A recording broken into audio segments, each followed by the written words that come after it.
Hello दोस्तों, मैं संदीप आप सबका अपने यूट्यूब चैनल ज्ञान आर्बल में स्वागत करता हूं। देखिए, आज हम देखेंगे जो यूपी टेट 2018 का प्रीवियस ईयर पेपर है। 2018 का 18 नवंबर 2018 को संपन्न हुआ था सेकंड शिफ्ट का, यानी जूनियर का। ठीक, सेकंड पेपर याद रखेंगे, जूनियर स्तर का। देखिए, प्राथमिक स्तर का हमने पहले सॉल्व करा दिया, उसे अगर आपने नहीं देखा देख सकते हैं। और करना क्या, आपको चैनल को सब्सक्राइब कर लेना है, बेल आइकन जरूर प्रेस करना है, क्योंकि हम इसी प्रकार के वीडियो और भी सब तरीके के प्रीवियस ईयर पेपर आपको उपलब्ध कराते रहेंगे। ठीक, तो इसमें हम टोटल इसके 150 क्वेश्चन देखेंगे, विस्तार सहित, विस्तृत सहित। ठीक, और ये जो आपके वीडियो है ये आपके यूपी टेट 2021 के लिए बहुत ही मददगार साबित हो सकती है। तो आपको क्या करना है, शुरू से अंत तक देखना है और वीडियो को सब्सक्राइब कर लेना है, चैनल को सब्सक्राइब कर लेना और वीडियो को लाइक कर देना अगर पसंद आए। ठीक, चलिए शुरू करते हैं। तो देखते हैं, देखिए ये आपका 2018 का द्वितीय पाली, जैसा कि आप लोग देख सकते हैं यहाँ पे, ये सेकंड शिफ्ट का पेपर है। ठीक, 2.5 घंटे समय होता है और आपके 150 मार्क का क्वेश्चन पेपर होता है। ठीक है, अब इसमें देखते हैं क्या क्या आता है। तो हम इसमें सभी प्रकार के क्वेश्चन हल करेंगे। देखिए, शिक्षा विधि के क्वेश्चन होंगे, हिंदी के होंगे। ठीक, आपके इस तरह से पूरे कितने 150 क्वेश्चन हम कवर करेंगे। तो चलिए शुरू करते हैं। ये आपका बी बुकलेट नंबर बी का है, तो इसलिए अगर बी आपका हो तो फिर आप अच्छे से मिला सकते हैं। ठीक, तो बुकलेट संख्या सबकी चेंज होती है, मगर क्वेश्चन का होते हैं वही होते हैं। चलिए शुरू करते हैं।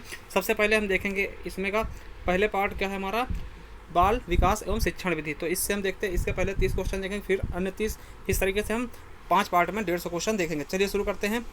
ये पूरा इसमें हम 150 क्वेश्चन कवर करेंगे। चलिए शुरू करते हैं। तो देखिए, पहला क्वेश्चन है, शिक्षण विधि का चयन करते समय निम्न में से किसको ध्यान में रखने की आवश्यकता नहीं है। तो किसको ध्यान में रखने की आवश्यकता नहीं होती, इसके बारे में हमें बताना है। तो किसको ध्यान में रखने की आवश्यकता नहीं होती है, अभिभावक की पृष्ठभूमि, विद्यार्थियों का मानसिक स्तर या व्यक्तिगत भेद या विषय की विशिष्ट प्रकृति। तो किसको ध्यान में रखा था, अभिभावक की। तो अभिभावक के पृष्ठभूमि से हमें कोई मतलब नहीं होता कि वो कैसा, उसकी कार्यशैली कैसी, इससे कोई मतलब नहीं होता। चलिए दूसरा क्वेश्चन देखते हैं। निम्नलिखित में से कौन सी बाल्यावस्था की एक विशेषता नहीं है। तो बाल्यावस्था की कौन सी एक विशेषता नहीं है, जिज्ञासा की कमी, अवृद्धि में स्थिरता या सामूहिकता की प्रबलता या समूह एवं खेलों में सहभागिता। तो हम आपको बता दें कि कौन सा नहीं होता। तो ए ऑप्शन हमारा जिज्ञासा की कमी से कोई मतलब नहीं है। चलिए अगला क्वेश्चन देखते हैं। निम्नलिखित में से कौन सा सृजनात्मक प्रक्रिया से संबंधित नहीं है। तो कौन सा नहीं है, अभिप्रेरण, आयोजन, उद्भवन या फिर प्रबोधन। तो कौन सा नहीं है, तो हमारा अभिप्रेरण। ठीक, तो हमारा ए ऑप्शन बिल्कुल राइट हो जाएगा। चलिए अगला, निम्नलिखित में से कौन सा वृद्धि और विकास का प्रथम चरण है। पहला है सामाजिक विकास, नैतिक विकास, शारीरिक विकास या मानसिक विकास। तो चौथे का हमारा तीसरा ऑप्शन सही हो जाएगा। कौन सा नहीं है, शारीरिक विकास। चलिए 5वां नंबर देखते हैं। 5वां का कहता है कि सीखना एक तरह के व्यवहार का है। क्या है, विस्तार है, संशोधन है, बचाव है या फिर प्रसार है। तो क्या हो जाएगा, संशोधन है। ठीक, संशोधन है, हम सीख के क्या होते हैं, अपने आप को सुधारते हैं। ठीक, चलिए अगला है 6 नंबर देखते हैं। स्किनर बॉक्स का प्रयोग किया जाता है। तो स्किनर बॉक्स का प्रयोग हम किस लिए करते हैं, ये बताना है। प्रसूत अनुबंधन के लिए, चालक अधिगम के लिए या शाब्दिक अधिगम के लिए या आकस्मिक अधिगम के लिए। तो किसके लिए हम करते हैं, प्रसूत अनुबंधन के लिए। ठीक, अगला है बुद्धिमापन की भाटिया बैटरी परीक्षण में है। तो कितने, 8 उप परीक्षण या 4 उप परीक्षण या फिर 5 उप परीक्षण या फिर 7 उप परीक्षण। तो इसका सही ऑप्शन क्या हो जाएगा हमारा, 5 उप परीक्षण। ठीक, चलिए 8th क्वेश्चन देखते हैं। 8वां क्वेश्चन क्या कहता है हमारा, किंडर गार्डन। ठीक, किंडर गार्डन विधि का प्रतिपादन किसने किया, मॉन्टेसरी, कुक, फ्रोबेल या फिर डाल्टन ने।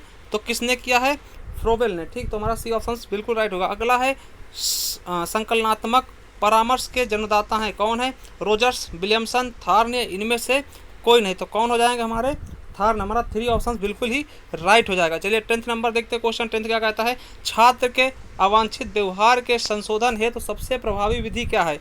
ठीक, उसे नज़रअंदाज करना या फिर उसे माता पिता को सूचित करना या फिर छात्र को दंडित करना या अवांछित व्यवहार के कारणों का पता लगाना तथा उपचारों का सुझाव देना। देखिए टीचर के अहमियत से हमारा डी ऑप्शन बिल्कुल राइट हो जाएगा। क्यों, क्योंकि अगर छात्र के अंदर कोई प्रॉब्लम है तो उसके व्यवहार के कारण का पता लगाना चाहिए, किस लिए प्रॉब्लम हो रही है, और उसके उपचारों का सुझाव भी देना चाहिए कि इस तरह से वो अपनी गलतियों को सुधार सके।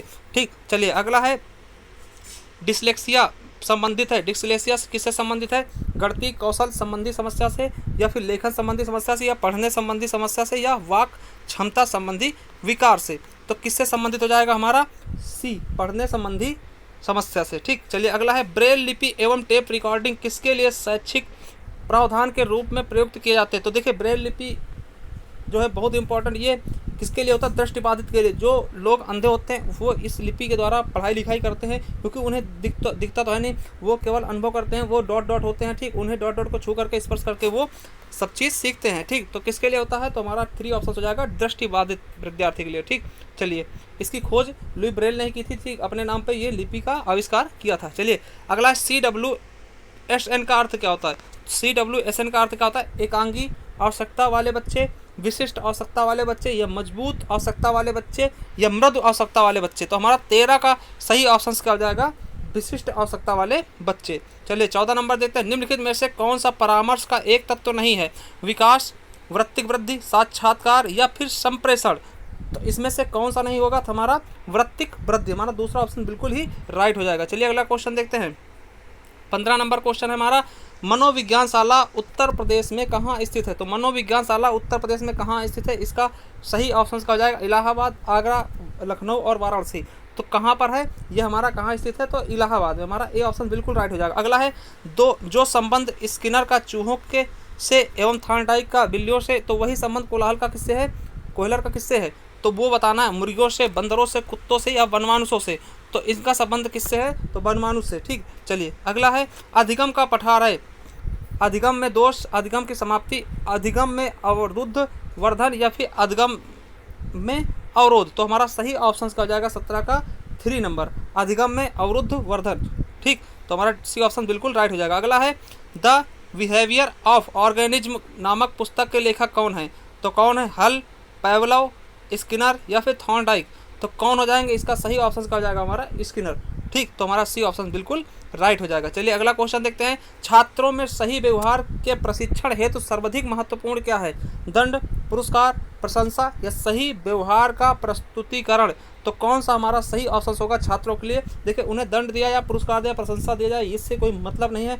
हाँ, हालांकि मतलब है, मगर सबसे अधिक जो सर्वाधिक होता है, महत्वपूर्ण होता है, वह क्या होता है? सही व्यवहार का प्रस्तुतिकरण। उसने सही व्यवहार के लिए बारे में उसको प्रस्तुत करना है, ठीक, सही अच्छे से बताना है। चलिए अगला है, समस्या समाधान के लक्ष्य प्रवणता के संप्रत्य को किसने प्रस्तावित किया है? किसने किया है? केंडलर, कोहलर, या फिर हल, या फिर ब्रिक ने, किसने किया है? तो हमारा 20 का तीसरा ऑप्शन हल बिल्कुल ही राइट हो जाएगा। चलिए 21 नंबर देखते हैं, इनमें से कौन सूक्ष्म शिक्षण की विचारधारा से संबंधित नहीं है?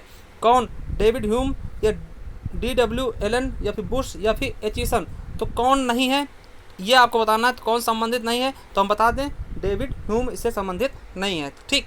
चलिए अगला देखते हैं, निम्नलिखित में से कौन सा शिक्षण अधिगम का स्तर नहीं है? तो अधिगम का स्तर कौन है? परावर्ती स्तर, स्मृति स्तर, अवबोध स्तर, या फिर दूरवर्ती स्तर। तो कौन सा हमारा अधिगम का नहीं है? तो ये आपको बताना है। तो इसका सही ऑप्शन का हो जाएगा हमारा दूरवर्ती स्तर। चलिए 23 नंबर देखते हैं क्वेश्चन, निम्नलिखित में से कौन सी कक्षा शिक्षण में जनतांत्रिक शिक्षण नीति नहीं है? योजना, अन्वेषण, व्याख्यान, या मस्तिष्क उद्वेलन। ठीक, तो कौन सा हमारा सही हो जाएगा? तो 23 का हमारा तीसरा ऑप्शन बिल्कुल राइट होगा, व्याख्यान, ठीक। चलिए अगला देखते हैं 24 नंबर क्वेश्चन। 24 नंबर क्वेश्चन क्या कहता है, निम्नलिखित में से कौन सी समावेशी शिक्षा की एक विशेषता नहीं है? पहला है, यह दिव्यांग बालकों की देखभाल से उनकी शिक्षा और व्यक्तिगत विकास की ओर सेवा में बदलाव है। दूसरा, समावेशी शिक्षा एवं सतत प्रक्रिया, यह कोई उपार्जित अवस्था या उत्पाद नहीं है। तीसरा है, यह केवल विशेष आवश्यकता वाले छात्रों के सीखने की अभिवृद्धि करती है। चौथा है कि यह सभी विद्यार्थियों की क्षमताओं की अधिकतम स्तर तक बढ़ाना चाहती है। तो हमारा 24 का सही ऑप्शन क्या हो जाएगा? हमारा 3 ऑप्शन बिल्कुल राइट होगा। ये क्या है? यह केवल विशेष आवश्यकता वाले बच्चों के सीखने की अभिवृद्धि करती है। ठीक, चलिए 25 नंबर देखते हैं, निम्नलिखित में से कौन सा फ्लैंडर की अंतःक्रिया विश्लेषण प्रणाली से संबंधित नहीं है? तो कौन सा नहीं है? अभिभावक कथन, शिक्षण कथन, छात्र कथन, या फिर मौन। तो हम आपको बता दें कि अभिभावक कथन से कोई मतलब नहीं होता, ठीक है। तो हमारा ए ऑप्शन बिल्कुल राइट हो जाएगा। चलिए अगला है, संभाषण में अर्थ की लघुत्तम इकाई क्या है? संभाषण में अर्थ की लघुत्तम इकाई क्या होगी, ये हमको बताना है। तो संभाषण में लघुत्तम इकाई सबसे छोटी इकाई क्या होती है? पद, ध्वनिग्राम, शब्द, या फिर रूपग्राम। तो इसके बारे में हमारा 3 ऑप्शन सही हो जाएगा। कौन सा हो जाएगा? रूपग्राम। अगला है, हम करके सीखते हैं, किसने कहा था? हम करके सीखते हैं, ये किसने कहा था? सिम्पसन ने कहा था, या डॉक्टर मिस ने कहा था, यूकम ने कहा था, या कोलेसनिक ने कहा था? किसने कहा था ये कि हम कर सीखते हैं? तो ये किसने कहा था? तो हमारा सही ऑप्शन इसका हो जाएगा दूसरा डॉक्टर मिस ने कहा था। ठीक, चलिए 28 नंबर देखते हैं, निम्नलिखित में से कौन सा शिक्षण का स्तर नहीं है? चिंतन, स्मृति, बोध या वर्णन? तो कौन सा शिक्षण का नहीं है? तो कौन सा नहीं है? वर्णन। ठीक, चलिए अगला नंबर देखते हैं, 29 नंबर क्या कहता है? शिक्षण की अंतःक्रियात्मक अवस्था में मुख्य संक्रिया होती है प्रत्यक्षीकरण की, क्रिया और प्रतिक्रिया की, निदान की या उपयुक्त सभी की। तो किसकी होती है? तो हमारा क्रिया और प्रतिक्रिया का होता है। ठीक, क्रिया और प्रतिक्रिया। चलिए लास्ट क्वेश्चन देखते हैं इसका, फिर इसके बाद हम हिंदी देखेंगे। ठीक, तो अगला है कि एक बालक काली गाय, काला कुत्ता और काली वस्तुओं को देखकर डरने लगता है। तो इस प्रकार का अनुबंधन में निहित है क्या है? उद्दीपक, सामान्यीकरण, अनुक्रिया सामान्यीकरण या फिर अनुक्रिया अनुबंधन या उनमें से कोई नहीं। तो उपयुक्त में से कोई नहीं। तो इसका सही ऑप्शन क्या हो जाएगा? उद्दीपन सामान्यीकरण। ठीक, तो चलिए ये आपके 30 क्वेश्चन हो गए बाल विकास से। अब देखते हैं दूसरा स्टेप क्या होगा हमारा हिंदी का। ठीक, तो हिंदी के 30 क्वेश्चन देखेंगे तो 60 तक हम देखेंगे, 31 से 60 तक। चलिए अगला क्वेश्चन है 31 नंबर हिंदी से। तो पहला क्वेश्चन देखते हैं। देखिए पहला क्वेश्चन है कि गुप्त का विलोम क्या होगा? देखिए गुप्त क्या होता है? उसको छिपाना किसी चीज़ को। तो गुप्त का क्या हो जाएगा? प्रकट करना। तो प्रकट मतलब क्या होता है? किसी चीज़ को प्रकट कर देना, सबके सामने रख देना। अगला है गांठ का पूरा होना। देखिए गांठ का पूरा, ये बहुत इंपॉर्टेंट है। ठीक, तो गांठ का पूरा होना का मतलब क्या होता है? मालदार। ठीक, ठीक, एक आता है आँख का अंधा, गांठ का पूरा। ठीक, तो मूर्ख किंतु धनवान। ठीक, तो इसका मतलब क्या था? मालदार। ठीक, हमारा बहुत अच्छा क्वेश्चन है, ये याद रखेंगे, मालदार पूछा था। ठीक, चलिए अगला है लक्ष्य का अनेकार्थक शब्द है। तो लक्ष्य का कौन सा होगा? गति, चाल, निशाना, उद्देश्य, नाम, बल या सही गलत? देखिए लक्ष्य मतलब क्या होता है? निशाना और उद्देश्य, यही होते हैं लक्ष्य का सही ऑप्शन। ठीक, तो लक्ष्य का बी ऑप्शन बिल्कुल राइट हो जाएगा। अनेकार्थक शब्द क्या? लक्ष्य मतलब क्या होता है? निशाना और उद्देश्य भी। ठीक, चलिए 33 का बी ऑप्शन बिल्कुल राइट। चलिए अगला क्वेश्चन देखते हैं, सुधा का अनेकार्थक शब्द क्या है? सुधा मीन्स क्या क्या होता है ये बताना आपको। तो सुधा मीन्स क्या क्या होता है ये बताना है। प्राण प्रियतम गलत है, बिल्कुल गलत है। बादल, बिजली बिल्कुल गलत है। अमृत, पानी बिल्कुल सही। तो हमारा सुधा मीन्स क्या होता है? अमृत भी होता है, पानी भी होता है। ठीक, सुधा मीन्स क्या होता है? अमृत और पानी दोनों चीज़ें होती हैं। ठीक, तो सुधा का अगर विलोम शब्द पूछते हैं, सुधा का विलोम क्या होता है? गरल। ठीक, गरल क्या होता है? विष को बोलते हैं। ठीक, विष को ही गरल बोला जाता है। तो सुधा का विलोम शब्द क्या होगा? गरल, याद रखेंगे। ठीक, चलिए अगला है आँख का अंधा नाम नैनसुख। देखिए आँख का अंधा नाम नैनसुख मतलब क्या होता है? कि देखिए आँख अंधे हैं मगर फिर भी उसका नाम क्या है? नैन सुख, नैनों को सुख लेना। मतलब क्या? कि गुड़ के विपरीत नाम होना। ठीक, तो हमारा सही ऑप्शन क्या जाएगा? बी नंबर, गुड़ के विपरीत नाम का होना, यही क्या होगा हमारा? आँख का अंधा नाम नैन सुख। चलिए अगले देखते हैं। देखिए 36 से 37 नंबर क्वेश्चन तक क्या करना है कि आपको ये पैराग्राफ पढ़ना है और इससे फिर आंसर देना है, नीचे दिए गए। ठीक, तो 36 नंबर देखते हैं, ज़्यादा समय बर्बाद नहीं करेंगे। तो आपको बताना है पेड़ पौधे हमें क्या नहीं देते। तो सबको पता है कि पेड़ पौधे क्या नहीं देते, तो इसे आप वहाँ से छाड़ने की जरूरत भी नहीं होगी आपको, क्योंकि ये एक प्रकार का हमारे दैनिक जीवन से रिलेटेड है। तो हरियाली देते हैं, ठीक, भोजन भी देते हैं, ठीक, अन्य प्रकार के फल फ्रूट देते हैं, वो भोजन के रूप में यूज होते हैं। ऑक्सीजन देते हैं मगर जल नहीं देते। ठीक, पेड़ पौधे जल नहीं देते। तो हमारा डी ऑप्शन बिल्कुल राइट हो जाएगा। ठीक, चलिए अगला है पर्यावरण असंतुलन का दुष्परिणाम क्या नहीं है? ठीक, पेड़ पौधों की कमी के कारण बाढ़, अनावृष्टि, सूखा और भूमि क्षरण की समस्याएं पैदा होना। भाई ये बिल्कुल सही है, अगर पेड़ नहीं होंगे सब कुछ हो जाएगा। ठीक, ऑक्सीजन की कमी के कारण कार्बन डाइऑक्साइड बढ़ोतरी, ये भी बिल्कुल सही है, क्योंकि ऑक्सीजन क्या देते हैं? पेड़ ही देते हैं। अगला है पर्यावरण प्रदूषण के चलते घातक बीमारियों का बढ़ना। ठीक है, देखिए अगर पर्यावरण प्रदूषण होगा घातक बीमारी बढ़ेंगे, बिल्कुल सही जवाब है। छायादार बच्चों में फल नहीं लग पाता, तो ये बिल्कुल गलत है। तो ये हमारा गलत हो जाएगा। तो डी ऑप्शन बिल्कुल सही हो जाएगा, क्योंकि यही क्या है? गलत है। अगला है कविता शिक्षण की विधि है अर्थबोधक प्रणाली, कौशल प्रणाली या लेखन प्रणाली या अक्षर बोध प्रणाली। तो कौन सा हमारा सही ऑप्शन हो जाएगा? तो 38 का हमारा ए ऑप्शन सही हो जाएगा। क्या? अर्थबोध प्रणाली। ठीक, चलिए अब इसमें दिया गया शब्द और विलोम की दृष्टि से कौन सा विकल्प सही नहीं है। तो ये आपको बताना कौन सा विकल्प आपका सही नहीं, शब्द और विलोम की दृष्टि से। तो विश्लेषण क्या होता है? संश्लेषण होता है। ठीक, तो यही हमारा गलत है। ठीक, यही हमारा गलत हो जाएगा। यही क्या है? विश्लेषण और संश्लेषण होना चाहिए था। ठीक, बाकी ये सब क्या है? सही है। ठीक, तो हमारा ए ऑप्शन सी गलत हो जाएगा। चलिए अगला है निम्नलिखित में से कौन सा विकल्प सही नहीं है? कृति का रचना, ठीक, अन्याय, अनन्याय और ठीक, अन्यो, परस्पर, कृति, निकृष्ट पुरुष। ठीक, तो इसका हमारा क्या हो जाएगा? ये हमारा डी ऑप्शन बिल्कुल ही गलत हो जाएगा। ठीक, यही विकल्प क्या है? सही नहीं है। ठीक, चलिए अगला क्वेश्चन देखते हैं। देखिए कृति मतलब रचना होती है। ठीक, अनन्याय मतलब और, ठीक, अन्य और अन्य। ठीक, अनन्याय मतलब क्या होता है? अन्य और अन्य मतलब और है ना, अन्योन्य मतलब परस्पर एक दूसरे पे, ठीक है, जो आश्रित रहते हैं, इसका अर्थ है। ठीक है ये, मगर कृति मतलब निकृष्ट पुरुष नहीं होता। ठीक, चलिए अगला क्वेश्चन देखते हैं 41 नंबर।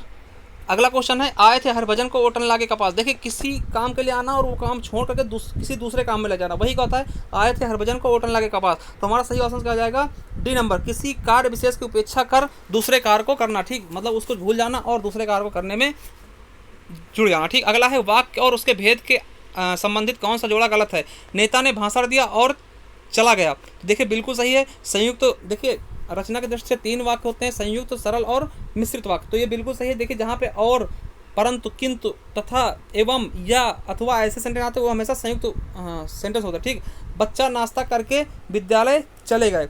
ठीक, तो बच्चे नाश्ता करके विद्यालय चले गए, इसको देखते ये भी बिल्कुल सही है, सरल वाक्य है। जी हाँ, वो जो प्रथम आएगा वह पुरस्कार पाएगा, तो बिल्कुल सही। जो कि, वह, है, ऐसे सेंटेंस जो आते हैं, ठीक है, जिसलिए, किस लिए, यहाँ वहाँ, ऐसे सेंटेंस जो आते हैं वो मिश्रित वाक्य होता है और ये बिल्कुल सही है। ठीक, अगला है, लक्ष्मी गई और सोफिया आ गई। तो देखिए ये और आ गया ना, तो हमने क्या बोला था, और किसमें आता, संयुक्त वाक्य में। तो ये सरल वाक्य नहीं होगा, ये संयुक्त वाक्य होगा। ठीक, तो हमारा डी ऑप्शन बिल्कुल राइट हो जाएगा। इसका सही ऑप्शन कौन सा हो जाएगा, डी नंबर। ठीक, लक्ष्मी गई और सोफिया, ये कौन सा वाक्य होगा, संयुक्त वाक्य। ठीक, चलिए अगला है, वाक्यांश के लिए एक शब्द में कौन सा जोड़ा गलत है। जो कम खर्च करने वाला हो, अपव्ययी। ठीक, जो कम खर्च करने वाला हो वो अपव्ययी, तो अपव्ययी नहीं होता, मितव्ययी होता। जो कम खर्च करेगा मितव्ययी होगा। ठीक है, जिसका इलाज कठिन हो, दुस्साध्य। ठीक, जो मनुष्यता से दूर हो, अनुमासिक। ठीक, जो इतिहास लिखे जाने के युग से पूर्व का हो, प्रागैतिहासिक। ठीक, तो बिल्कुल सही है। हमारा 43 का कौन सा नंबर गलत हो जाएगा, ए नंबर गलत हो जाएगा। जो कम खर्च का तो क्या होता है, मितव्ययी या फिर कंजूस टाइप है। ठीक, तो मितव्ययी ही इसका सही ऑप्शन होगा, ये अपव्ययी नहीं होता। ठीक, चलिए तो अगला क्वेश्चन देखते हैं, 44 नंबर, विराम चिन्ह की दृष्टि से कौन सा अशुद्ध है। ठीक, कौन सा अशुद्ध है, महक, रागिनी, श्वेता आदि भी आई हैं और ये सब अब गाना गाएंगे। बिल्कुल सही है। देखिए जहाँ अल्पविराम चाहिए था अल्पविराम लगा, जहाँ अर्धविराम चाहिए था वहाँ पे अर्धविराम लगा। बिल्कुल सही, यहाँ पे अर्धविराम चाहिए, अर्धविराम लगा दे। ठीक, नहीं कल मैं अपने तुम्हारे घर नहीं आ सकूंगा। देखिए जब कभी भी हमने बताया था कि कहीं भी अगर हाँ या ना से हम शुरुआत करते हैं, हाँ या फिर नहीं से सेंटेंस शुरुआत करते हैं, उसके बाद में हम अल्पविराम लगाते, तो यहाँ पे हमारा अल्पविराम होना चाहिए था। ठीक, नहीं के बाद अल्पविराम, फिर कल मैं तुम्हारे घर नहीं आ सकूंगा, तो ये हमारा सही हो जाता। मगर यही क्या है, हमारा गलत ऑप्शन है। ठीक, तो हमारा सही बी ऑप्शन गलत हो जाएगा, यही सही है। ठीक है, देखिए मैं क्या पूछता, देखिए ये इधर बिल्कुल सही प्रश्नवाचक लगा रखा। उसने पूछा कि तुम कहाँ जा रहे थे, तो ये भी बिल्कुल सही। देखिए एकदम बढ़िया बकायदे से कर रखा। तो हमारा यही ऑप्शन गलत होगा, क्या कि दूसरा, हम नहीं और हाँ से अगर कोई चीज़ का शुरुआत करते हैं तो उसके नहीं और हाँ के बाद क्या करते हैं, कॉमा लगा देते हैं। ठीक, चलिए अगला है, लोकोक्ति और उसके अभिप्राय का कौन सा जोड़ा गलत है। घी भी खाओ और पगड़ी भी रख लो, इतना खर्च करो कि इज्जत बनी रहे। ठीक, 45 का पहला ऑप्शन क्या कहता है कि घी भी खाओ और पगड़ी भी रखो। ठीक, इतना खर्च करो कि बेइज्जत, मतलब इज्जत बनी रहे। बिल्कुल सही। देखिए पगड़ी का मतलब यहाँ इज्जत से होती है, कभी भी आप देखेंगे तो लोकोक्ति में पगड़ी का मतलब इज्जत से होती है। ठीक, ओस चाटे प्यास नहीं बुझती, बड़े काम के लिए विशेष प्रयत्न की जरूरत होती है। बिल्कुल सही बात है। ठीक, कढ़ाई में गिरा चूल्हे में पका, एक आपत्ति से छूटकर दूसरी पत्ती में पड़ना। बिल्कुल सही है। काठ की हंडी बार बार चूल्हे पर नहीं चढ़ती, काठ की हंडी बार बार जल जाती, तो बिल्कुल गलत है। ठीक, काठ की हंडी बार बार नहीं चढ़ती मतलब क्या, छल कपट का व्यवहार हमेशा नहीं चलता। तो इसका डी ऑप्शन का क्या हो जाएगा, छल कपट का व्यवहार हमेशा नहीं चलता। तो चलिए यही गलत हो जाएगा हमारा। ठीक, चलिए अगला क्वेश्चन देखते हैं। देखिए विलोम शब्द है, चिरंतर का विलोम शब्द क्या होगा, तो चिरंतर क्या होता है, नश्वर हो जाता है। ठीक, चिरंतर क्या होगा, नश्वर हो जाएगा। तो चिर से चला रहा हो मतलब जो नष्ट हो गया ना, इसका मतलब ये हो जाएगा। अगला निम्नलिखित में से उद्यमों से कौन सा गलत है। ठीक, कौन सा गलत है, रग रग जानना, अच्छी तरह से परिचित होना। ठीक, लोहा लेना, सामना करना, रास्ता नापना, आकलन करना। ठीक, शैतान के कान काटना, बहुत चतुर होना। ठीक, तो हमारा देखिए 47 से कौन सा हो जाएगा, रास्ता नापना मतलब क्या, आकलन करना नहीं, रास्ता नाप लो, निकल लो। ठीक है, तो यही हमारा क्या हो जाएगा, गलत हो जाएगा। ठीक, बाकी बिल्कुल सही है। रंग रंग नाप जानना कहीं ना तुम्हें, रंग रंग से वाकई मतलब बहुत तरीके से परिचित है ना। लोहा लेना मतलब सामना करना। ठीक, शैतान कान काटना मतलब क्या, बहुत ही चतुर होना। ठीक, चलिए तो हमारा सी ऑप्शन बिल्कुल गलत होगा। ठीक, अगला है, लोकोक्ति और उसके अर्थ के जोड़े में से कौन सा जोड़ा गलत है। अगला है, अर्थ बड़ी या भैंस, तो बल की अपेक्षा बुद्धि अधिक शक्तिशाली होती है। बिल्कुल सही है। उल्टा चोर कोतवाल को डांटे, तो उल्टा चोर कोतवाल को डांटे, इसका मतलब क्या होगा कि अपना दोस्त ना मानकर दूसरे पर चढ़ना। बिल्कुल सही है। ठीक, अंधा का नाम, आँख अंधा नाम नहीं सुख, नाम के प्रतिकूल कार्य करना। बिल्कुल सही है। आ बैल मुझे मार, बैल को मारना मतलब, आ बैल मुझे मार मतलब जबरदस्ती किसी आपदा को अपने आप खींचना। ठीक, तो वही का होता है, आ बैल मुझे मार। ठीक है, तो ये गलत हो जाएगा। ठीक, तो हमारा डी ऑप्शन बिल्कुल गलत होगा। अगला है, उड्डयन के संधि विच्छेद का सही संधि कौन सा, तो क्या हो जाएगा, उड्डयन का सही संधि विच्छेद क्या होगा ये बताना है। तो क्या होगा, उत्धन डयन। ठीक, उत्धन डयन, तो ये देखिए उत्धन डयन, तो डा जिसमें ता में टूटता है। ठीक, और फिर एक डा बाहर जाता है, ठीक। तो उत धन डयन हो जाएगा। और ये कौन सा होता है, व्यंजन संधि। कौन सी संधि हो जाएगी हमारी, व्यंजन संधि, ठीक। हमने बताया जहाँ भी ऐसे हलंत आएगा वो व्यंजन संधि ही होगी, ठीक। चलिए 50 नंबर देखते हैं। निम्नलिखित में से शुद्ध वर्तनी वाला शब्द चुनिए। तो शुद्ध वर्तनी वाला शब्द कौन सा है, इसमें से ये बताना है। रचयिता, सुश्रुता, देखिए ये रचयिता इस तरह नहीं लिखा था ना, रचयिता आपने देखा होगा, रचयिता है ना, इस तरीके से लिखते हैं। सुसुप्त ये भी गलत है, सुसुप्त ये खड़कोड़ा वाला होता, ठीक। और दृष्टा, सृष्टा ये भी गलत है, ठीक। तो हमारा क्या हो जाएगा, दृष्टा ये सही है, ठीक। दृष्टा हमारा सही है। तो हमारा 50 का तीसरा ऑप्शन बिल्कुल राइट हो जाएगा। चलिए अब अगला क्वेश्चन देखते हैं।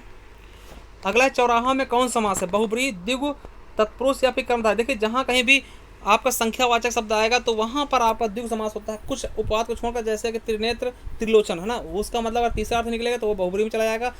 इसके अलावा क्या होगा, अगर कोई संख्यावाचक वाक्य है तो वहाँ पे क्या हो जाएगा, आपका द्विगु हो जाएगा। देखिए बहुब्रीहि समास का क्या होता है, इसका तीसरा पद प्रधान होता है, तत्पुरुष का दूसरा पद, और कर्मधारय के क्या होते हैं, इसका भी दूसरा पद प्रधान होता है, मगर इसमें क्या होता है कि विशेष विशेषण का संबंध होता है। चलिए अगला है, अंदर अंदर कढ़ाई में गुड़ फगना, ठीक। इसका अर्थ क्या होता है कि अंदर अंदर कढ़ाई में गुड़ फगना का सही अर्थ क्या होगा हमारा, गुप्त मंत्रणा करना ना, तो एक दूसरे के कान फूंकना, वैसा गुप्त मंत्रणा करना, ठीक। चलिए 53 नंबर देखते हैं। किस समास में कोई सब पद प्रधान है, तो हमने बताया कि बहुब्रीहि समास का कोई पद प्रधान नहीं होगा ना, मतलब कि इसके दोनों पद अप्रधान होंगे या फिर तीसरा पद प्रधान होगा, तो बहुब्रीहि समास हो जाएगा। देखिए द्विगु समास में क्या होता है कि इसका दूसरा पद प्रधान होता है, अव्ययभाव समास का पहला पद प्रधान होगा और इसका भी दूसरा हो जाएगा, ठीक।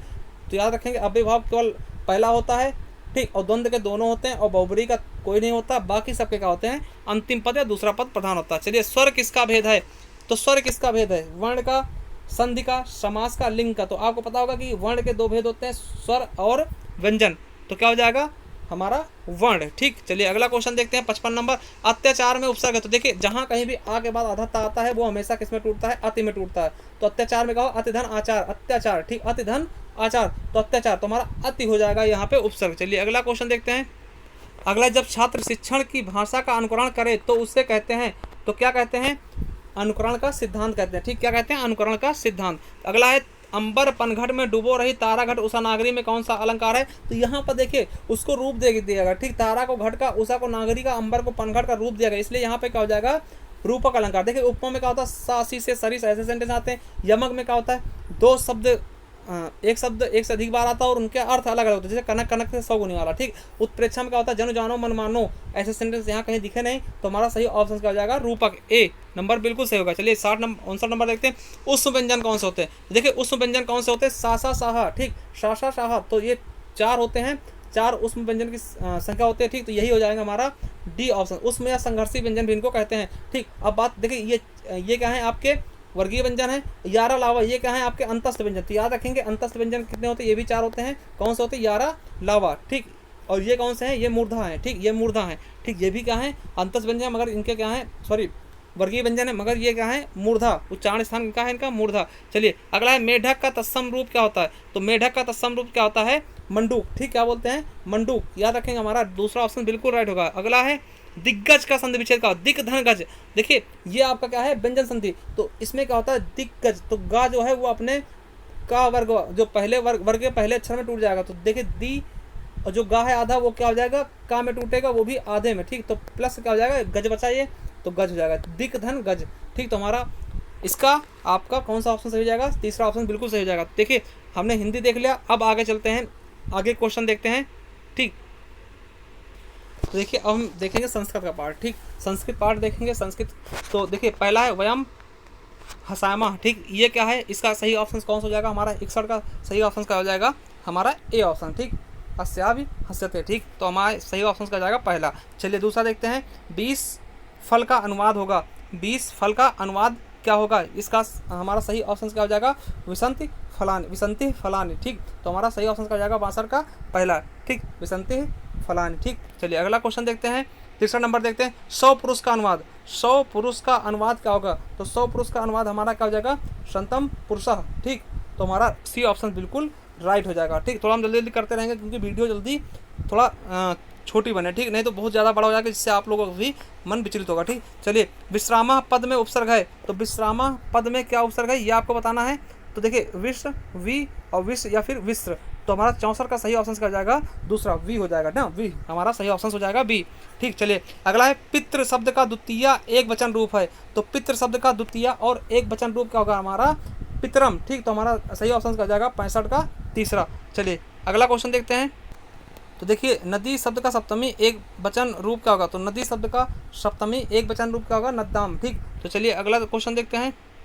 अगला क्वेश्चन है माता शत्रु पिता वैरी एन बालो न पठते है न शोभते सभा मध्य हंस मध्य बको यथा। तो यहाँ पे अधनीता सभा मध्य कथम भवती, तो इसका सही ऑप्शन क्या हो जाएगा हमारा 67 का 3 ना शोभते। ठीक, तो हमारा 3 ऑप्शन सही हो जाएगा ना शोभते। चलिए अगला क्वेश्चन देखते हैं। देखिए उसी का दूसरा क्वेश्चन है। ठीक, बालम पठ्यंतो माता पितरों के भवता। ठीक, तो इसका सही ऑप्शन क्या हो जाएगा हमारा 68 का हमारा पहला ऑप्शन क्या हो जाएगा, शत्रु।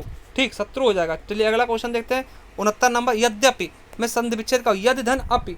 ठीक, तो हमारा क्या हो जाएगा यदि धन अपि, तो हमारा सही 69 नंबर का सही ऑप्शन क्या हो जाएगा चौथा। ठीक, यद्यपि, और ये संधि कौन सी होगी, तो यण संधि हो जाएगी हमारी। ठीक, तो याद रखेंगे यण संधि यदि धन अपि। ठीक, चलिए अगला 70 नंबर देखते हैं। अव्यय पद नहीं है, तो अव्यय पद कौन सा नहीं है, तो अव्यय पद कौन सा नहीं है, दिसम।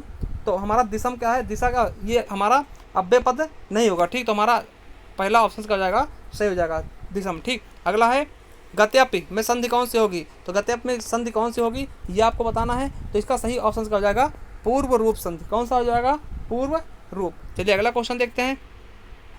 अगला है तोरली का उदाहरण है, तो तोरली का उदाहरण क्या हो जाएगा हमारा, तो हमारा तल्या है ना, तो ये हमारा सही ऑप्शन हो जाएगा तीसरा। चलिए अगला क्वेश्चन देखते हैं। 73 नंबर, कौन सा शब्द सूर्य का पर्यायवाची नहीं है, तो कौन सा शब्द सूर्य का पर्यायवाची नहीं है, तो कौन सा नहीं है, मित्रम। ठीक, मित्रम सूर्य का नहीं है। भानु, मित्रा, रवि, ये सब सूर्य के पर्यायवाची ऑलरेडी हैं। चलिए अगला क्वेश्चन देखते हैं 74 नंबर, दिशा शब्द रूप का वचन है, तो दिशा शब्द रूप का वचन है, तो कौन सा ऑप्शन सही होगा, बहुवचन, एक वचन, द्विवचन, उपरोक्त में से कोई नहीं। तो 74 का हमारा बहुवचन और एक वचन दोनों होते हैं। ठीक, तो ये हमारा अगर आपने ए और बी दोनों लगाया तो आपको पूरे नंबर दिए गए थे। ठीक, चलिए अगला क्वेश्चन है कि उपान्य या वसा के कारक कौन सा है, तो इसमें कौन सा कारक है, करण, कर्ता, कर्म या संप्रदाय। तो कौन सा कारक हो जाएगा हमारा 75 का सही ऑप्शन क्या हो जाएगा, कर्म। हमारा तीसरा ऑप्शन बिल्कुल राइट हो जाएगा। चलिए अगला क्वेश्चन देखते हैं। शुद्ध वाक्य है, तो शुद्ध वाक्य कौन सा है, हमारा पहला शुद्ध वाक्य हो जाएगा कौन सा होगा, तेन ग्रंथा पठ्यते। ठीक, तो हमारा कौन सा ऑप्शन हो जाएगा, पहला ऑप्शन बिल्कुल राइट हो जाएगा। चलिए अगला क्वेश्चन देखते हैं। अगला क्या कहता है, देखिए 77 नंबर है कि महिमा में कौन सा लिंग है। ठीक, तो महिमा में कौन सी लिंग होती है, इसका यह क्वेश्चन आपके लिए छोड़े जा रहे हैं। अगर आपको पता है इसका आंसर तो हमें कमेंट बॉक्स में कमेंट जरूर करना। चलिए अगला क्वेश्चन देखते हैं। बालक शब्द तृतीया विभक्ति बहुवचन रूप होगा, तो बालक शब्द का तृतीया विभक्ति और बहुवचन रूप क्या होगा, तो बालकय ना, तो हमारा 3 ऑप्शन बिल्कुल राइट हो जाएगा। चलिए अगला देखते हैं 79 नंबर, कन्या शब्द का पंचमी एक वचन रूप क्या होगा, तो कन्या शब्द का पंचमी एक वचन रूप क्या होगा, कन्याया। ठीक, तो हमारा दूसरा ऑप्शन बिल्कुल राइट हो जाएगा। चलिए 80 नंबर देखते हैं क्वेश्चन, धेनु रूप है, तो धेनु कौन सा रूप है, तो ये आपको बताना, तो कौन सा, द्वितीय बहुवचन। क्या है, द्वितीय बहुवचन। चलिए अगला क्वेश्चन देखते हैं। मधुनी रूप है, तो मधुनी रूप क्या है, तो मधुनी किसका रूप है, तो प्रथमा द्विवचन। ठीक, तो मधुनी क्या है, प्रथमा और द्विवचन। चलिए अगला क्वेश्चन देखते हैं। अगला क्वेश्चन है सर्व शब्द चतुर्थी एक वचन पुल्लिंग रूप होगा, तो सर्व शब्द का चतुर्थी एक वचन पुल्लिंग रूप कौन सा होगा, तो हमारा पहला ही ऑप्शन सही हो जाएगा, सर्वस्व में, है ना। तो चलिए अगला क्वेश्चन देखते हैं। पश्चाति रूप किस धातु का है, तो पश्चाति रूप किस धातु का है, तो हमारा 83 का बिल्कुल सही ऑप्शन हो जाएगा 3, दृश्य। ठीक, चलिए अगला देखते हैं 84 नंबर क्वेश्चन, त्रिसंति रूप है, त्रिसंति रूप किसका है, तो सप्तमी विभक्ति का। ठीक, किसका है, सप्तमी विभक्ति का। चलिए अगला क्वेश्चन देखते हैं। महर्षि में कौन सी संधि है, महाधन ऋषि, तो कौन सी हो जाएगी, गुण संधि। कौन सी हो जाएगी, हमारा 85 हमारा पहला ही ऑप्शन सही हो जाएगा, महाधन ऋषि, तो महर्षि हो जाएगा। ठीक, चलिए अगला है 86 नंबर, यथाशक्ति में कौन समास है। देखिए यथाशक्ति में अगर कहीं भी यथा लगा मिल जाता है, कोई भी समास का पूछता है यथा लगा मिलेगा, तो आपको अव्ययभाव समास ही बताना है। ठीक, क्योंकि यथाशक्ति में कहा जाएगा शक्ति के अनुसार, तो अव्ययभाव समास हो जाएगा। बहुब्रीहि समास का कोई भी पद प्रधान नहीं होता, ये आपको पता होना चाहिए। कर्मधारय में क्या होता है कि विशेष विशेषण संबंध होता है, उपमेय उपमान संबंध होता है, तत्पुरुष समास में कारक चिन्ह पाए जाते हैं। चलिए अगला क्वेश्चन देखते हैं। 86 नंबर हो गया। अगला है राजपुत्रा का समास विग्रह का होगा तो राज्ञा पुत्र है ना, तो हमारा 3 ऑप्शन बिल्कुल राइट हो जाएगा। ठीक, राजपुत्रा में राज्ञा पुत्रा। ठीक, चलिए अगला क्वेश्चन, नीलकंठा में समास है। देखिए नीलकंठा में कौन समास होगा, क्योंकि देखिए नीलकंठ का क्या होगा कि कोई दूसरा तो निकलेगा क्या, शिव जी। ठीक, तो क्या हो जाएगा हमारा बहुब्री। ठीक, बहुब्री हो जाएगा। चलिए अगला क्वेश्चन है ब्राह्मण प्रजा प्रजनते है ना, में ब्राह्मण कौन सा कारक है, तो ब्राह्मण में कौन सा कारक ये आपको बताना है, तो कौन सा हो जाएगा, अपादान। ठीक, अपादान, क्योंकि यहाँ पे क्या होता है दान दिया जा रहा है। ठीक, तो ये क्या हो जाएगा, अपादान कारक। चलिए अगला क्वेश्चन देखते हैं, सर्वस्वी आत्मा अस्ति। ठीक, तो इसमें सर्वस्वी में कौन सा कारक है, तो इसमें कौन सा कारक है ये बताना आपका, तो कौन सा कारक है यहाँ पे, अधिकरण कारक है। ठीक, तो देखिए ये 90 क्वेश्चन हमने संस्कृत देख लिए। अब आगे चलते हैं, तो देखिए अगला पार्ट हम देखते हैं 90 से देखेंगे 150 तक, ये कौन सा सामाजिक अध्ययन वालों का है या अन्य विषय वालों का। ठीक, तो इसको देखते हैं। तो पहला क्वेश्चन, शारीरिक शिक्षा का उद्देश्य क्या होता है, मानसिक विकास, शारीरिक विकास, मनोवैज्ञानिक विकास या उपयुक्त सभी। तो हमारा 91 का चौथा ऑप्शन बिल्कुल सही हो जाएगा, सभी का मतलब यही होता है। ठीक, सबका सभी ऑप्शन का हो जाएंगे, सही हो जाएंगे। ठीक, अगला है बैडमिंटन संबंधित है, तो बैडमिंटन से कौन संबंधित है ये आपको बताना है, दीपा कर्माकर या पीवी सिंधु, सानिया मिर्जा या द्युति चंद्र। तो कौन सी बैडमिंटन संबंधित है, तो कौन है, पीवी सिंधु, इन्होंने ओलंपिक में गोल्ड मेडल जीता था। ठीक, और दीपा कर्माकर जिम्नास्टिक से संबंधित है, तो ये याद रखेंगे। ठीक, चलिए अगला है दालों में सबसे ज़्यादा क्या पाया जाता है, तो दालों में सबसे ज़्यादा क्या पाया जाता है ये बताना है। तो दालों में आपको पता होगा दालों में क्या सबसे ज़्यादा पाया जाता है, प्रोटीन सबसे ज़्यादा पाया जाता है। ठीक, अगला है LSD के सेवन से होता है, तो LSD के सेवन से क्या होता है आपका, कौन सा रोग होता है, तो मानसिक विभ्रम होता है। ठीक, क्या हो जाता है, मानसिक विभ्रम हो जाता है। अगला है व्यायाम का लाभ है, फुर्तीलापन, रक्त प्रवाह में वृद्धि, भूख लगना या उपयुक्त सभी। तो आपको पता है व्यायाम से सब कुछ होता है। ठीक, तो हमारा सही ऑप्शन क्या हो जाएगा, उपयुक्त सभी, फुर्तीलापन भी आता है, रक्त प्रवाह भी बहुत तगड़े से होता है और भूख भी लगेगी। ठीक, चलिए अगला है वृत्त आरेखी उपयोगी है, तो वृत्त आरेखी उपयोगी किस लिए है, तो हमारा सही ऑप्शन क्या हो जाएगा, विभिन्न मात्राओं की तुलना करने के लिए। तो हमारा 3 ऑप्शन बिल्कुल राइट हो जाएगा। चलिए अगला क्वेश्चन देखते हैं 97 नंबर, सामाजिक विज्ञान में परीक्षा सुधार पर हाल ही का NCF आधार पत्रक बल देता है, किस पे देता है ये आपको बताना है। तो इसका सही ऑप्शन क्या हो जाएगा, सतत आकलन पर। किस पे, सतत आकलन पर। चलिए अगला क्वेश्चन देखते हैं 98 नंबर क्या कहता है। अगला है सामाजिक अध्ययन शिक्षा का उद्देश्य है अच्छे नागरिक होना, सांस्कृतिक विरासत का विकास करना या फिर राष्ट्रीय एकता और अंतर्राष्ट्रीय समझ विकसित करना या उपरोक्त सभी। तो इसका सही ऑप्शन क्या हो जाएगा हमारा, उपरोक्त सभी। ठीक, तो हमारा क्या हो जाएगा, उपरोक्त सभी, सभी चीज़ें करना क्या होता है, सामाजिक अध्ययन का हिस्सा होता है। ठीक, चलिए 99 नंबर देखते हैं, परियोजना कार्य महत्वपूर्ण होता है क्योंकि, क्यों महत्वपूर्ण होता है, क्योंकि करके सीखना और सीखने का महत्वपूर्ण तरीका। ठीक, तो यही हमारा सही ऑप्शन हो जाएगा, हमारा ए नंबर। ठीक, चलिए अगला क्वेश्चन देखते हैं 100 नंबर क्वेश्चन क्या कहता है कि भारतीय बहुलतावादी समाज में सामाजिक विज्ञान की पाठ्य पुस्तकों को क्या किया जाता है ना, तो पाठ्य पुस्तकों को क्या किया जाता है कि सभी धर्मों और सामाजिक समूहों को शामिल करना और उनके प्रतिनिधित्व करना। तो हमारा 4th ऑप्शन बिल्कुल राइट हो जाएगा। चलिए अगला है भारतीय कला में बुद्ध के जीवन की किस घटना का चित्रण चक्र द्वारा हुआ है, तो किसके द्वारा हुआ है, तो हमारा इसका 101 का प्रथम नंबर हो जाएगा, प्रथम उपदेश द्वारा। ठीक, प्रथम उपदेश द्वारा। ठीक, प्रथम उपदेश द्वारा।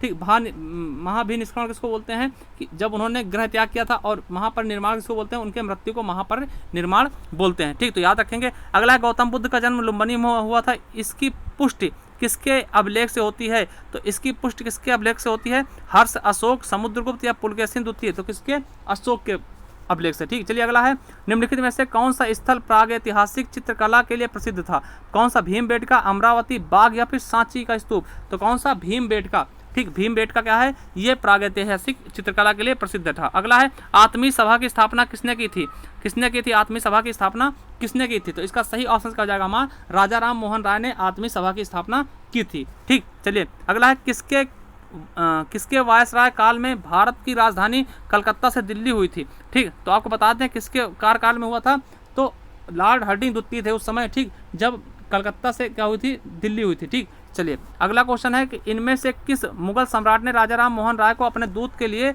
रूप में लंदन भेजा था, तो किसने भेजा था, दूत के रूप में लंदन किसने भेजा था, तो अकबर द्वितीय ने महाराजा जो राम मोहन राय थे इनकी पेंशन के लिए इन्हें क्या लंदन भेजा गया था। ठीक, चलिए अगला है हिंदू विधवा पुनर्विवाह अधिनियम किस वर्ष निम्नलिखित में से किस वर्ष पारित हुआ था, तो हिंदू विवाह जो पुनर्अधिनियम है ये किस वर्ष पारित हुआ था, तो कब हुआ था, 1856 में। हमारा 3 ऑप्शन बिल्कुल ही राइट हो जाएगा। चलिए अगला क्वेश्चन देखते हैं 108 नंबर देखते हैं कि ईस्ट इंडिया कंपनी की स्थापना के समय भारत का शासन कौन था? तो भारत का शासक कौन था ईस्ट इंडिया कंपनी के सामने समय? कौन था? अकबर था। ठीक, आपको पता होना चाहिए कौन था, अकबर था। ठीक, चलिए अगला है, और देखिए ईस्ट इंडिया कंपनी की स्थापना कब हुई थी भारत में? 1600 ईस्वी में। ठीक, 1600 ईस्वी में ईस्ट इंडिया कंपनी, अंग्रेज भारत में व्यापार करने के लिए कंपनी की शुरुआत की थी। ठीक, चलिए अगला है 109 नंबर क्या कहता है? शेख निजामुद्दीन औलिया इनमें से किस सूफी संत के शिष्य थे? तो किसके शिष्य थे? जो निजामुद्दीन औलिया, जिनकी समाधि स्थल कहाँ है, जिनका मजार कहाँ पे है? तो दिल्ली में। ठीक, निजामुद्दीन रेलवे स्टेशन आपको पता होगा। ठीक, तो इनके बारे में बताइए,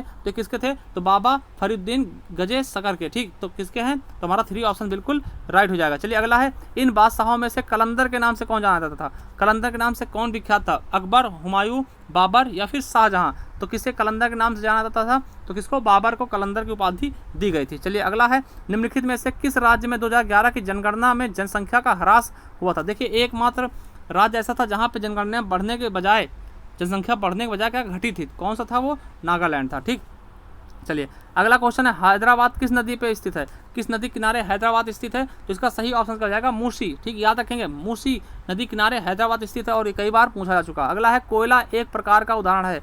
कोयला कैसा उदाहरण है ये आपको बताना है। तो कैसा उदाहरण है ये? अवसादी सेल का। ठीक, कोयला 4 प्रकार के होते हैं, एंथ्रासाइट, बिटुमिनस है ना, तो इस तरीके से पीट कोयला है ना, तो इस तरह से इसके 4 प्रकार होते हैं। ये भी आप लोग याद रखना। ठीक, अगला है, वे 2 ग्रह हैं जिनके कोई उपग्रह नहीं होते। तो कौन से वैसे ग्रह हैं जिनका कोई उपग्रह ही नहीं है? तो कौन से होते हैं? बुध और शुक्र। ठीक, बुध और शुक्र के कोई उपग्रह ही नहीं है। ठीक, चलिए अगला है, लक्षद्वीप समूह कहाँ स्थित है? तो लक्षद्वीप समूह कहाँ स्थित? अरब सागर, बंगाल खाड़ी, प्रशांत महासागर या हिंद महासागर? तो कहाँ पे स्थित है? तो ये अरब सागर में स्थित है। चलिए अगला है, निम्नलिखित में से किस क्षेत्र को विश्व का फलोद्यान कहा जाता है? सवाना क्षेत्र, भूमध्य सागरीय क्षेत्र या फिर भूमध्य रेखीय क्षेत्र या फिर टुंड्रा प्रदेश? तो किसे कहते हैं? तो किसको कहते हैं? हमारा भूमध्य सागरीय क्षेत्र को क्या बोलते हैं? विश्व का फलोद्यान। ठीक, चलिए अगला है, निम्नलिखित में से किसे संसार की छत कहते हैं? तो किसको? पामीर के पठार को हम संसार का छत बोलते हैं। ठीक, पामीर को हम क्या बोलते हैं? संसार का छत बोलते हैं। चलिए अगला है, निम्नलिखित में से कौन सा संसार का सबसे बड़ा मरुस्थल है? तो संसार का सबसे बड़ा मरुस्थल कौन सा है इसके बारे में बताना। तो कौन सा है? सहारा मरुस्थल सबसे बड़ा मरुस्थल है। ठीक, सहारा मरुस्थल क्या है? सबसे बड़ा मरुस्थल है। और आपको बता दें कि जो थार मरुस्थल है ये आप अपने भारत और पाकिस्तान में पड़ता है। ठीक, थार मरुस्थल क्या होता है? अपने भारत और पाकिस्तान में पड़ता है। और सबसे बड़ा मरुस्थल कौन सा है? सहारा मरुस्थल। चलिए अगला क्वेश्चन देखते हैं, 119 नंबर क्वेश्चन क्या कहता है? पाकुलदुल पन बिजली ऊर्जा परियोजना कहाँ स्थित है? तो ये कौन सा है? पाकुलदुल जो पन बिजली ऊर्जा योजना है ये कहाँ पे स्थित है?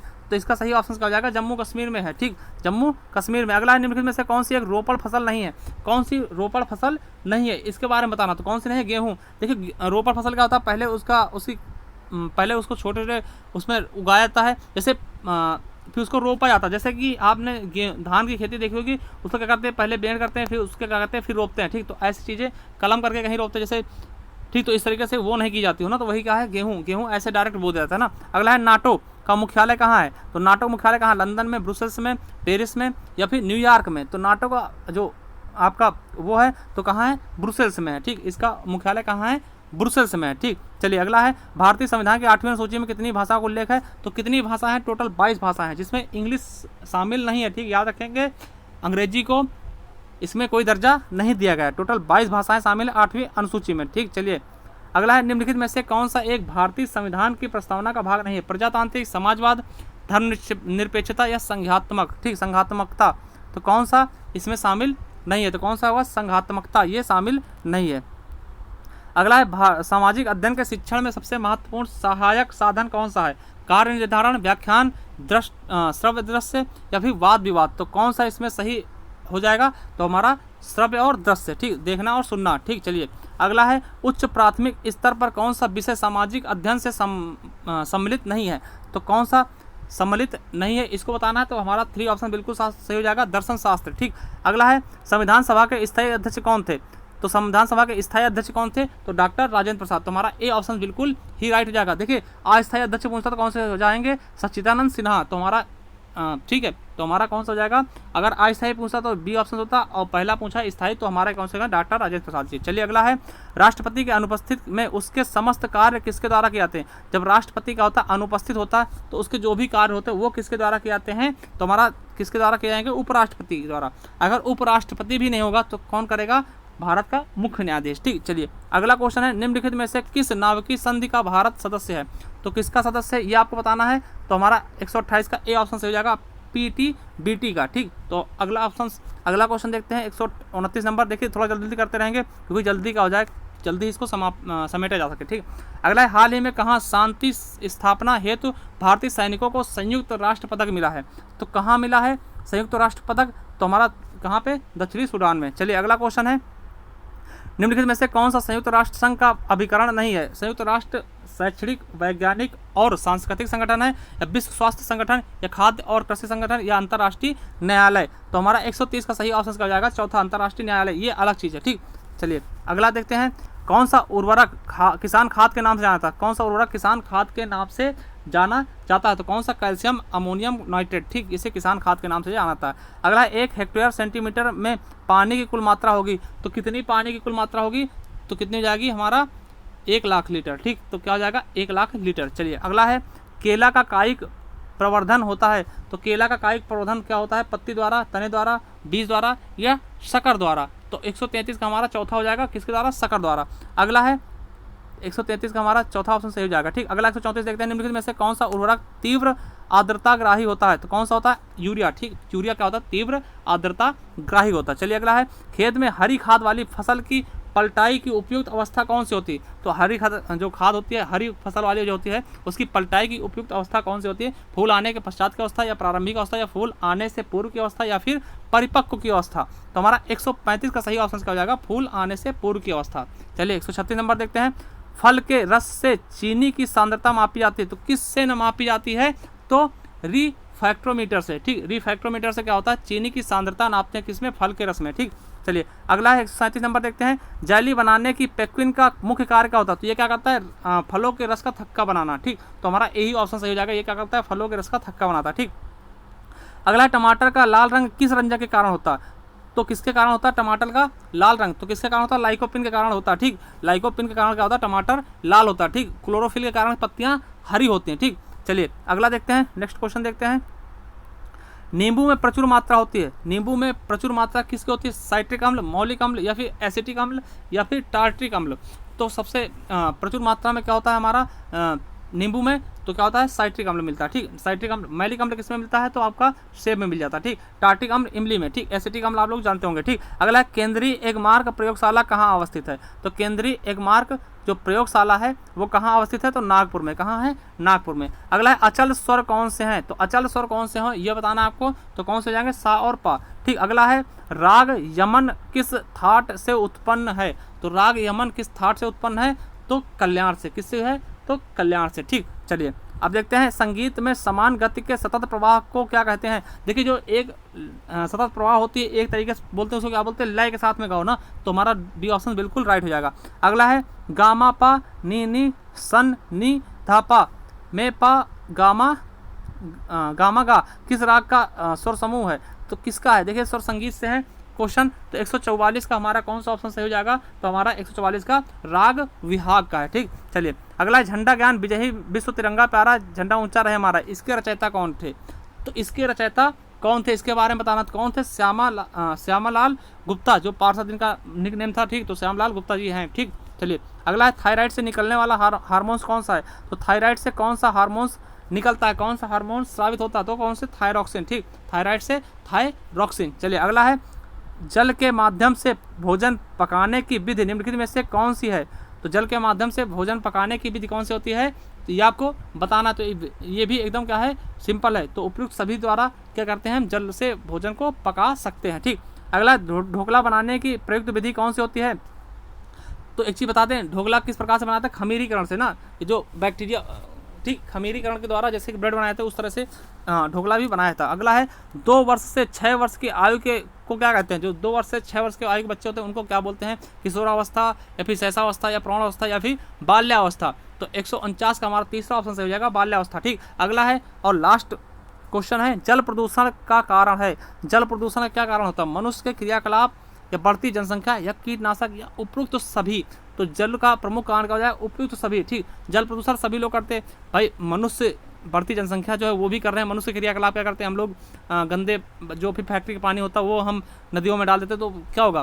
कीटनाशक का प्रयोग करते हैं। कीटनाशक क्या होता है? बारिश की वजह से फिर वो कीटनाशक पानी में घुलता है और उससे क्या होता है? जल प्रदूषण होता है। तो सभी चीज़ें हो जाएंगे। ठीक, तो ये देखिए हमने पूरे क्वेश्चन हल करा दिए हैं और आगे भी हम हर प्रकार के क्वेश्चन सी टेट के पेपर भी हल कराएंगे और विभिन्न प्रकार के यूपी टेट के सारे पेपर हल करा के देंगे। आप लोगों को करना क्या, अगर आप नए हो चैनल पर, चैनल को सब्सक्राइब कर लो, बेल आइकन जरूर प्रेस करो, जिससे आने वाली वीडियो का नोटिफिकेशन आप तक आसानी से पहुंच सके। और वीडियो अच्छी लगी तो लाइक जरूर कर देना। ठीक, थैंक यू, धन्यवाद।